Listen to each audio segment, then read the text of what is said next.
Tamil Nadu government சர்வெண்ட்ஸை பொறுத்த வரைக்கும் அவங்களுடைய இஎல் அக்கௌண்ட்டில் இருந்து இஎல்லை சரண்டர் பண்ணி என்கேஷ் பண்ணிக்கலாம் அப்படிங்கிற நடைமுறையை மறுபடியும் அமலுக்கு கொண்டு வர்றதா சமீபத்தில் ஒரு ஜிஓசி பண்ணியிருப்பாங்க.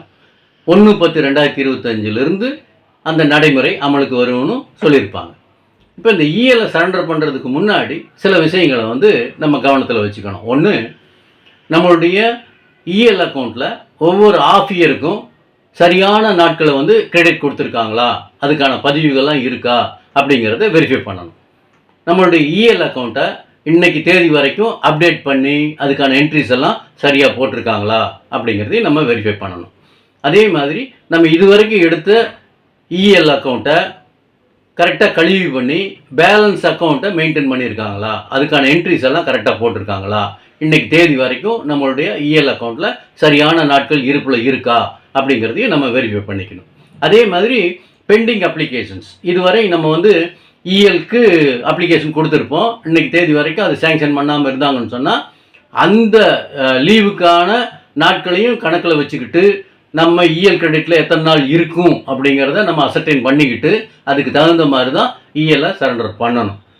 அடுத்ததாக பார்த்தோம்னா, கடைசியாக நம்ம இதுக்கு முன்னாடி எப்போ நம்மளுடைய இஎல்லை சரண்டர் பண்ணி என்கேஷ் பண்ணியிருக்கிறோம், அதுக்கான என்ட்ரிஸ் எல்லாம் கரெக்டாக போட்டிருக்கிறாங்களா, அந்த தேதி சரியானது தானா அப்படிங்கிறதையும் நம்ம வெரிஃபை பண்ணிக்கணும். அடுத்ததான் இந்த ப்ரொபேஷன் பீரியடில் இருக்கக்கூடிய ப்ரொபேஷனர்ஸ் இஎல் சரண்டர் பண்ணலாமா அப்படிங்கிற கேள்வி நம்ம எல்லாத்துக்குமே இருக்குது.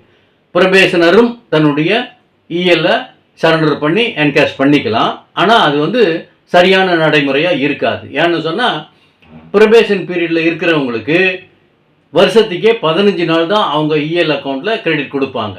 இப்போ அந்த மாதிரியான சுச்சுவேஷனில் அவங்க ப்ரொபேஷன் பீரியடில் இருப்பில் இருக்கக்கூடிய 15 நாளையுமே சரண்டர் பண்ணிட்டாங்க அப்படின்னு சொன்னால், அடுத்து வரக்கூடிய நாட்களில் அவங்களுக்கு ஏதாவது ஒரு அவசர தேவை இருக்குது, லீவ் போட வேண்டிய கட்டாயம் இருக்குது அப்படின்னு சொன்னால் அவங்க லாஸ் ஆஃப் பே லீவில் தான் போக வேண்டி இருக்கும்.